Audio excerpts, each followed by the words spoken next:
A verdade é que existe um assunto que quase todo homem já pensou, mas poucos admitem ou discutem abertamente. Um tema cercado de tabus, informações desencontradas e mitos que atravessam gerações. A pergunta que muitos fazem em silêncio é: ejacular todos os dias faz bem ou faz mal? Por que tanta confusão? Por que uns dizem que é saudável e outros que é prejudicial? Hoje você vai ouvir a verdade, baseada em estudos científicos, biologia e psicologia. Antes de começarmos, já que você está aqui, aproveita para deixar o like, se inscrever no canal e comentar lá embaixo o que você acha desse tema. Compartilhar esse vídeo também ajuda alguém próximo a ouvir informações que normalmente são ignoradas. Primeiro, vamos quebrar o mito de que ejacular todos os dias é algo extremamente perigoso ou que vai destruir sua energia. Esse tipo de informação exagerada circula há décadas, mas não tem fundamento científico sólido. Da mesma forma, não é correto acreditar que é uma prática sem limites e totalmente inofensiva. O corpo humano é feito para funcionar dentro de certos padrões biológicos e a frequência ejaculatória faz parte desses padrões. Para entender isso, precisamos olhar para o que a ciência realmente diz. Um dos estudos mais importantes foi realizado por pesquisadores da Harvard Medical School, que acompanharam mais de 30 mil homens durante vários anos. Eles investigaram se a frequência de ejaculação estava relacionada a problemas na próstata. O resultado foi revelador. Homens que ejaculavam com regularidade, cerca de 21 vezes por mês, apresentavam um risco significativamente menor de desenvolver câncer de próstata. Isso não significa que existe um número mágico a ser seguido, mas demonstra que o corpo é naturalmente preparado para lidar com isso. Biologicamente, a prática regular faz parte do funcionamento normal do organismo. Além disso, há estudos que analisam o impacto psicológico e emocional. Pesquisas publicadas no Archives of Sexual Behavior mostram que a prática sexual, seja sozinha ou com um parceiro, contribui para a liberação de hormônios como endorfina, oxitocina e prolactina. Esses hormônios ajudam a reduzir o estresse, melhorar o humor e proporcionar uma sensação de bem-estar temporária. Ou seja, há um efeito psicológico positivo e fisiológico ao mesmo tempo. Nada místico, apenas ciência aplicada ao corpo humano. Mas há outro fator que merece atenção: a relação entre hábitos repetitivos, dopamina e motivação. Estudos do Journal of Neuroscience indicam que comportamentos altamente recompensadores, quando repetidos diariamente e de forma automática, podem alterar a sensibilidade do cérebro ao sistema de recompensa. Em outras palavras, se um hábito prazeroso se torna automático e constante, o cérebro pode começar a depender dele para produzir sensação de alívio ou prazer. Isso não significa que a prática em si seja ruim, mas sim que a maneira como ela é utilizada emocionalmente pode gerar impacto psicológico. A questão principal, portanto, não é apenas a frequência, mas a intenção por trás da prática. O corpo humano aguenta, responde normalmente e não é prejudicado em termos físicos, mas o contexto emocional e psicológico é que determina se algo é saudável ou se transforma em um hábito problemático. Muitas pessoas usam esse comportamento para lidar com ansiedade, tédio, frustração ou solidão. E quando isso se torna a principal ferramenta para lidar com emoções, é aí que começa a perder o equilíbrio. A diferença entre algo saudável e algo prejudicial não está na ação em si, mas no controle e na consciência que se tem sobre ela. Você pode estar se perguntando como identificar se está dentro de limites saudáveis ou se ultrapassou o ponto. O sinal mais evidente está na forma como você se sente antes, durante e depois. Quando o hábito é saudável, não deixa a sensação de culpa, não interfere na energia, na motivação ou no foco, não substitui outras formas de prazer, conexão ou realização pessoal. Você sente que tem controle. Quando o comportamento passa a ser automático, compulsivo ou a primeira coisa que você procura diante de qualquer desconforto emocional, os sinais de alerta aparecem. Isso inclui cansaço mental, dificuldade de concentração, queda de motivação, necessidade crescente de estímulos mais intensos para sentir o mesmo alívio e aquela sensação de vazio logo após a prática. E é importante perceber que esses sinais não vêm do corpo. O corpo está apenas cumprindo sua função biológica. Os sinais vêm da mente. Quando você passa a usar o comportamento para preencher lacunas emocionais ou escapar de sentimentos desconfortáveis, é hora de olhar para a raiz do problema, não para o ato em si. Não é sobre parar completamente, mas sobre criar consciência e estabelecer limites saudáveis. Outro ponto importante é que muitas vezes a sociedade e a educação sexual contribuem para sentimentos de culpa ou vergonha em relação a isso. Isso distorce a percepção e faz com que homens e mulheres se sintam inadequados, mesmo quando o comportamento está dentro do normal. É por isso que discutir a questão de forma aberta, científica e equilibrada é tão importante. Quando entendemos que o corpo é capaz, que a mente precisa de atenção e que o equilíbrio é o verdadeiro fator de saúde, conseguimos lidar melhor com a situação e reduzir estresse e ansiedade desnecessários. E aqui entra um detalhe interessante. Pequenos ajustes na consciência e na rotina podem fazer diferença enorme. Por exemplo, quando você percebe que está usando um hábito para fugir de emoções ou tarefas importantes, pode intercalar a prática com outras atividades que promovam bem-estar, como exercícios físicos, meditação, leitura ou interação social.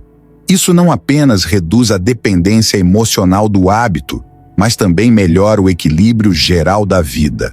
Aliás, se você ainda não deixou o seu like, aproveita agora e faz isso. Também comenta lá embaixo o que você pensa sobre o tema e compartilha com alguém que precisa ouvir essas informações. Não se trata apenas de números ou de ciência fria, mas de aplicar o conhecimento na vida real e criar consciência sobre a própria mente e corpo. Isso ajuda muito a manter equilíbrio emocional, energia, foco e autoestima.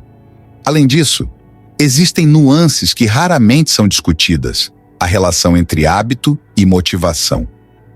Quando a prática se torna algo que você faz apenas para aliviar tédio ou ansiedade, o cérebro associa a recompensa ao ato em si e não ao controle consciente. Com o tempo, isso pode gerar sensação de que nada mais traz prazer ou satisfação de forma natural. A chave está em diferenciar prazer saudável de fuga emocional, e isso depende de atenção e autoconhecimento. E autoconhecimento, neste contexto, significa observar o que dispara o desejo de agir automaticamente, como você se sente depois, e se isso impacta sua vida de forma positiva ou negativa. Se você percebe que há impacto negativo, o passo seguinte não é culpa nem julgamento, é reorganizar hábitos, integrar atividades que aumentem bem-estar emocional, energia e conexão social, e aprender a lidar com ansiedade ou tédio de formas mais saudáveis. O equilíbrio também envolve entender que não existe um padrão único aplicável a todos. Cada corpo, cada mente e cada contexto são diferentes. Alguns podem ter maior frequência sem qualquer efeito negativo. Outros podem sentir impacto psicológico mesmo com menor frequência. O segredo está em observar, analisar e ajustar. Não existe um número mágico, mas existe consciência do que funciona para você. Por fim, é importante perceber que todo esse aprendizado não é apenas sobre ejaculação. É sobre assumir controle sobre o próprio corpo e mente, criar hábitos saudáveis e reconhecer quando algo deixa de ser natural e passa a ser compulsivo. Quando você consegue diferenciar isso, ganha liberdade. Liberdade para agir com consciência, para se sentir bem e para usar hábitos de forma equilibrada e positiva, sem culpa, sem medo e sem exageros. A primeira coisa que você precisa entender ao continuar essa reflexão é que a relação entre frequência ejaculatório, prazer e mente humana é complexa, mas perfeitamente natural. Não existe um único padrão universal. Cada pessoa reage de forma diferente, porque o que determina o impacto de um hábito não é apenas o corpo, mas também o contexto emocional e mental em que ele ocorre. É por isso que o equilíbrio emocional e a consciência sobre o próprio comportamento são fatores centrais. Alguns homens podem ejacular todos os dias sem qualquer efeito negativo, enquanto outros podem começar a sentir impacto psicológico mesmo com frequência menor. A diferença está no controle e na atenção que se tem sobre o próprio comportamento. É importante também perceber que a mente humana é altamente adaptativa. Quando um comportamento se torna rotina automática, especialmente quando oferece prazer imediato, o cérebro tende a buscar esse estímulo como uma espécie de recompensa rápida. Estudos sobre dopamina mostram que, quando os circuitos de recompensa são constantemente ativados de maneira repetitiva e previsível, o cérebro pode reduzir sua sensibilidade natural, tornando cada estímulo subsequente menos intenso e exigindo estímulos maiores ou mais frequentes para alcançar a mesma sensação de satisfação. Esse não é um problema físico, é psicológico. O corpo continua funcionando normalmente. O impacto está na percepção de recompensa e motivação. Por isso, a consciência do hábito é essencial. Observar quando você está se permitindo um momento de prazer natural e saudável versus quando está usando o hábito para fugir de emoções desconfortáveis é um passo que faz toda a diferença. Pequenas pausas, reflexões rápidas ou até mudanças de rotina podem transformar a forma como você lida com esse comportamento. Por exemplo, substituir um momento automático por uma caminhada, exercícios, meditação ou interação social não significa que você está reprimindo a própria biologia. Significa que está aumentando a autonomia sobre seus hábitos e fortalecendo sua mente. Outro aspecto interessante é o efeito sobre energia e motivação. Algumas pessoas relatam que se sentem mais cansadas ou sem foco depois de episódios repetidos de prazer automático, especialmente se não há consciência sobre o contexto emocional. Isso não significa que o ato em si drena energia. Significa que, emocionalmente, a mente estava buscando algo para aliviar tensão. E o corpo respondeu sem que houvesse um equilíbrio integrado com outras fontes de energia e bem-estar. Quando você aprende a alternar momentos de prazer consciente com atividades que promovam energia, motivação e foco, você mantém tanto o corpo quanto a mente em equilíbrio. E isso nos leva a outro ponto fundamental: a relação com autoestima e confiança. Muitas pessoas não percebem, mas a forma como lidam com hábitos de prazer reflete diretamente em autoestima e senso de controle. Quando alguém age de forma compulsiva, tende a sentir culpa ou vergonha, mesmo que a ação em si seja totalmente natural. A diferença está em como interpretamos e reagimos aos próprios comportamentos. Desenvolver autocompaixão e consciência ajuda a transformar hábitos que poderiam gerar culpa em hábitos neutros ou até positivos, fortalecendo a autoestima e o bem-estar emocional. E é exatamente aqui que entra a importância de discutir esse tema de forma aberta e sem tabu. A educação sexual tradicional raramente aborda os impactos psicológicos e emocionais de hábitos de prazer, focando apenas em aspectos físicos ou morais. Isso cria um vácuo de informação, que é rapidamente preenchido por mitos, desinformação e vergonha. Quando abordamos o tema de forma científica, educativa e honesta, conseguimos fornecer uma visão equilibrada que permite que cada pessoa entenda o próprio corpo, mente e hábitos sem culpa. Aliás, se você ainda não fez, aproveita para deixar o like, comentar e compartilhar este vídeo. Quanto mais pessoas receberem essa informação sem tabus, melhor será para desmistificar conceitos errados sobre o tema. Voltando à análise científica, é interessante observar também os efeitos sociais e de relacionamentos. Estudos indicam que a forma como uma pessoa lida com hábitos de prazer influencia não apenas a própria autoestima, mas também a qualidade das relações interpessoais. Quem tem consciência e equilíbrio emocional consegue estabelecer limites saudáveis, comunicar-se melhor, ter mais paciência e presença nos relacionamentos.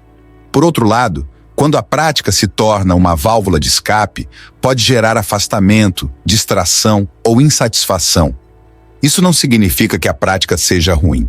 Significa que a gestão emocional é que define os efeitos na vida social. Outro ponto fascinante que merece destaque é a maneira como pequenas mudanças de percepção podem gerar grandes impactos. Por exemplo, em vez de tratar o hábito como algo bom ou ruim, começar a enxergar como parte natural do próprio corpo e das próprias necessidades, observando quando ocorre por desejo consciente e quando ocorre por fuga emocional, já transforma totalmente a relação com ele.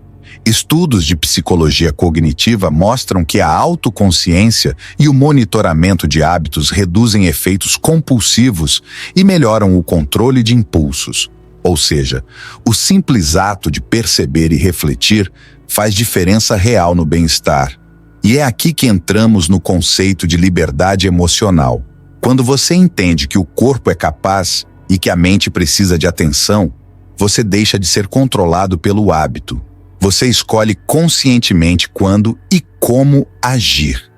Essa liberdade não é apenas sobre prazer, é sobre poder pessoal, equilíbrio, motivação e saúde mental. E o melhor de tudo, essa compreensão pode ser aplicada a outros hábitos, tornando você mais consciente sobre suas escolhas, sua disciplina e sua energia ao longo do dia. Vale lembrar também que o excesso de informação desencontrada contribui para a ansiedade.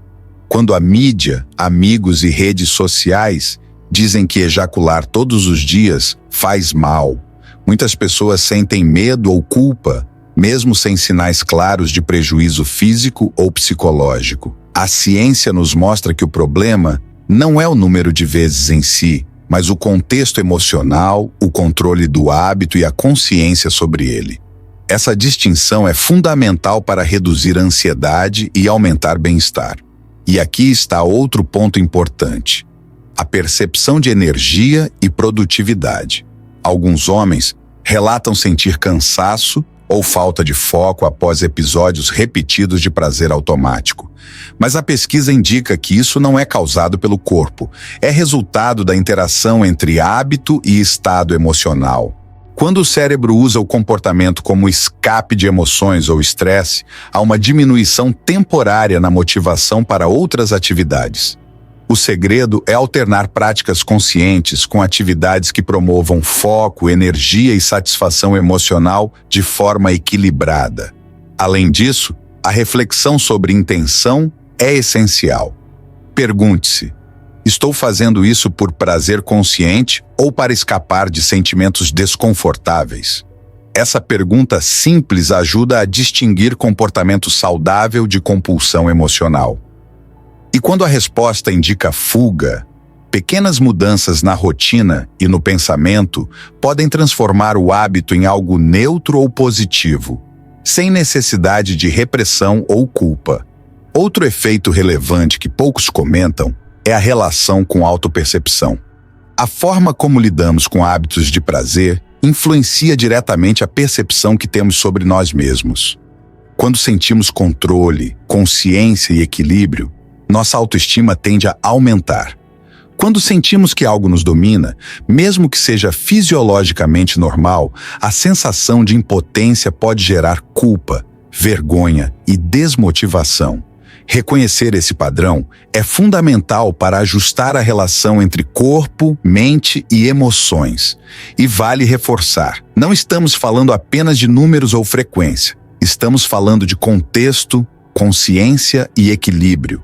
O corpo humano foi feito para lidar com prazer, e a mente humana foi feita para aprender a gerenciar impulsos e emoções. Quando esses dois elementos trabalham em harmonia, não há problema algum. Quando há desarmonia, aparecem os sinais que citamos antes: cansaço mental, baixa motivação, necessidade de estímulos cada vez maiores e sensação de vazio emocional. Se você parar para observar, vai perceber que isso se aplica a todos os tipos de hábitos recompensadores: comida, jogos, redes sociais, trabalho e, claro, hábitos de prazer sexual. A diferença é que hábitos relacionados a prazer íntimo carregam ainda mais tabu, vergonha e desinformação. Por isso é tão importante tratar o tema com clareza, sem culpa e com base científica. Aliás, se você ainda não fez, pausa agora para deixar seu like, comentar suas impressões e compartilhar este vídeo. Quanto mais pessoas acessarem essa informação, mais fácil será desmistificar crenças antigas sobre comportamento sexual e prazer. Por fim, a grande lição é que ejacular todos os dias não faz mal por si só. O que faz diferença é o como e o porquê. A consciência emocional, o equilíbrio, a atenção aos sinais da própria mente e a capacidade de alternar prazer com outras fontes de bem-estar são o que determinam se o hábito é saudável ou se está desequilibrado. Com essa compreensão, você conquista liberdade emocional, controle sobre seus impulsos e, acima de tudo, uma relação positiva consigo mesmo. Em resumo, a prática é natural e saudável quando existe consciência, equilíbrio e controle. É prejudicial apenas quando se transforma em fuga emocional ou compulsão. A chave é observar, refletir e ajustar.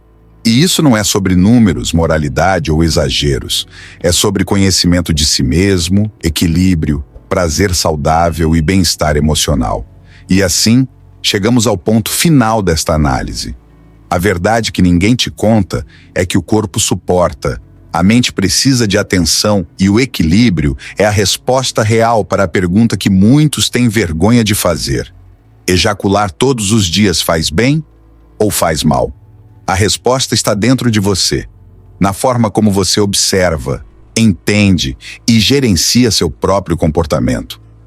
Antes de encerrar de vez, já sabe, deixa o like, comenta, compartilha e se inscreve. Aqui falamos a verdade sem tabu, com ciência, com leveza e com provocação saudável. Até o próximo vídeo e lembre-se, conhecimento e consciência são sempre mais poderosos do que mitos e culpa.